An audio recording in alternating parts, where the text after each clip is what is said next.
बहू और बेटी एक समान। पारिवारिक कहानियाँ। माँ, मैं बहुत थक गई हूँ घर संभालते संभालते। यहाँ मेरी थकान किसी को नज़र ही नहीं आती। कुछ दिन आराम करना चाहती हूँ। सोच रही हूँ कुछ दिनों के लिए अपने मायके आ जाऊँ। आते हुए अपने बच्चों को भी साथ ले आऊँगी। वे वहीं से स्कूल चले जाएंगे। आखिर एक ही शहर में ससुराल और मायका होने का कुछ तो फ़ायदा मिले। नम्रता ने फ़ोन पर अपनी माँ से कहा। पार्वती जी ने दूसरी तरफ से कहा, हाँ बेटा, जब तेरी इच्छा हो आ जाना। आखिर ये तेरा भी तो घर है। ठीक है माँ, तो कल मैं आ जाऊंगी। नम्रता खुश होकर बोली, हाँ बेटा, कल आ जाओ, मैं तुम्हारा इंतज़ार करूंगी। अभी मैं फ़ोन रखती हूँ, मुझे मंदिर भी जाना है। कमला जी ने फ़ोन रख दिया और सीधे किचन में गई। किचन में खाना बना रही बहू से बोली, अरे अनुपमा सुनो, कल तुम्हारी ननद आ रही है। आज बाजार जाकर फल सब्जी और मिठाइयाँ ले आना। बेचारी मेरी बेटी ससुराल में नौकरों की तरह काम करती है और उस पर कोई ध्यान भी नहीं देता। यहाँ आएगी, कुछ दिन रहेगी तो उसका मन और तबीयत अच्छे रहेंगे। सास के मुंह से ऐसी बातें सुनकर अनुपमा का चेहरा उतर गया। वह मन ही मन सोचने लगी, काश आपको मेरी थकावट भी नज़र आती। मैं भी दिन रात झाड़ू पोछा, बर्तन, खाना बनाना, मार्केट जाना और हर वह काम करती हूँ जिससे हमारे परिवार वालों को कोई दिक्कत न हो। काश आप मुझ पर भी ध्यान दे पाती। आपकी बेटी तो जब मन में आता है तब यहाँ आ जाती है, लेकिन मैं साल में एक बार ही अपनी माँ के पास जाती हूँ, तब भी आपको प्रॉब्लम होती है। मैं भी इंसान हूँ, मेरा भी मन है। मुझे भी लगता है अपने माँ के पास जाकर थोड़ा आराम करूँ, सुख दुख की दो चार बातें करूँ, अपना मन हल्का करूँ। भगवान अब तुम ही कुछ करो ताकि मेरी सास की आंखें खुले और मेरी थकावट भी नज़र आए। शाम तक भगवान ने जैसे अनुपमा की सुन ली और उसकी ननद का फ़ोन आया। ननद ने अपनी माँ से कहा कि उसकी सास ने उसे मायके आने के लिए मना कर दिया है, इसलिए इस बार वो नहीं आ सकती। पार्वती जी बोली, ऐसे कैसे मना कर दिया? पहले तो कभी वह तुम्हें आने के लिए नहीं रोकती थी, इस बार भला क्या हो गया? लाओ मेरी बात कराओ, उससे मैं समझती हूँ। नम्रता ने फ़ोन अपनी सास के पास दिया।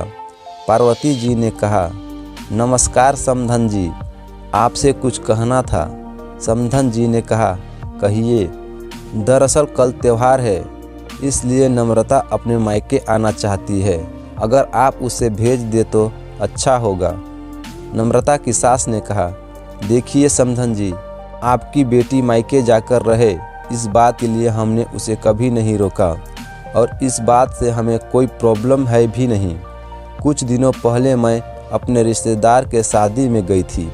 वहाँ आपकी बहू अनुपमा की माताजी से मिलने का मौका मिला। उसने गपशप करने के दौरान उनकी बातों में पता चला कि अनुपमा को साल में एक ही बार अपने मायके जाने को मिलता है और वह भी बहुत कम समय के लिए।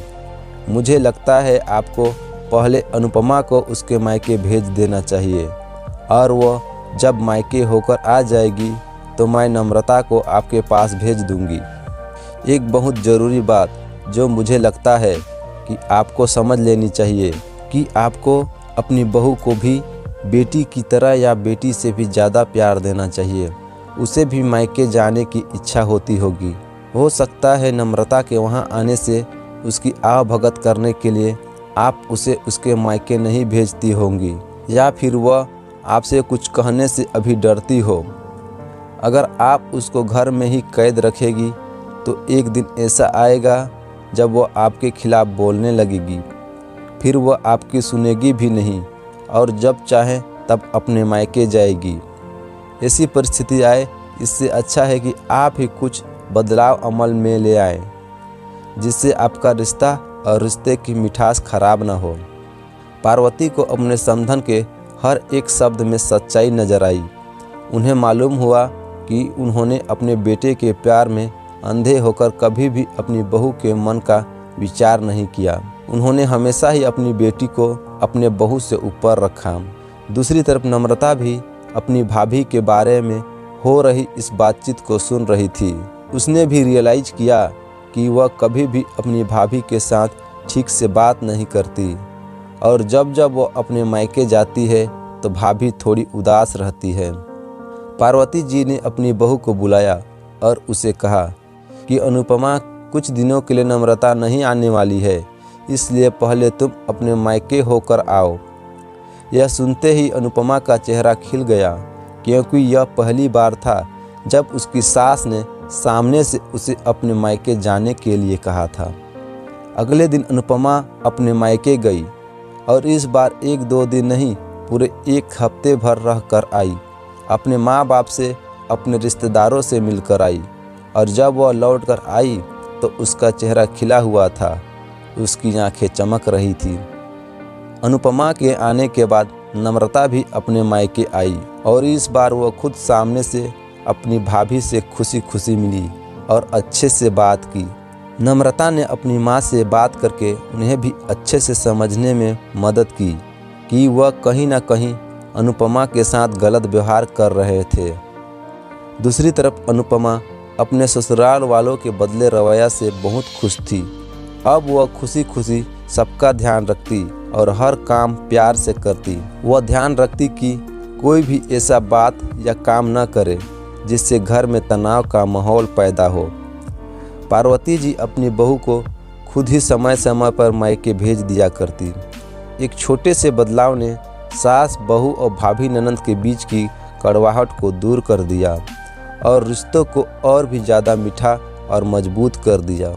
आपको इस कहानी पर क्या राय है हमें कमेंट करके ज़रूर बताएं और वीडियो अच्छा लगा होगा तो वीडियो को लाइक और चैनल में नए हैं तो चैनल को सब्सक्राइब करना ना भूलें।